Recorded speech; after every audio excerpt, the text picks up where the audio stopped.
بسم اللہ الرحمن الرحیم۔ حدیث پاک نمبر 1۔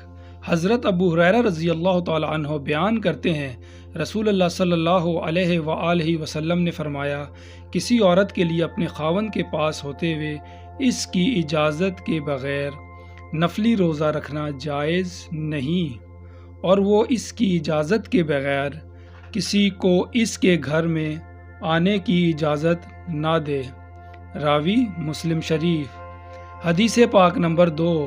حضرت انس رضی اللہ تعالی عنہ بیان کرتے ہیں، ایک آدمی نے عرض کیا، اللہ کے رسول، میں سورہ اخلاص سے محبت کرتا ہوں۔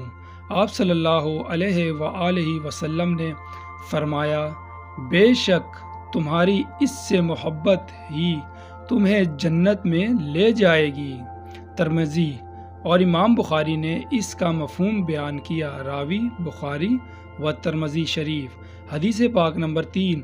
حضرت عبداللہ بن بسر رضی اللہ تعالی عنہ بیان کرتے ہیں، رسول اللہ صلی اللہ علیہ وآلہ وسلم نے فرمایا، اس شخص کے لیے خوشخبری ہے جو اپنے نامۂ اعمال میں بہت زیادہ استغفار پائے۔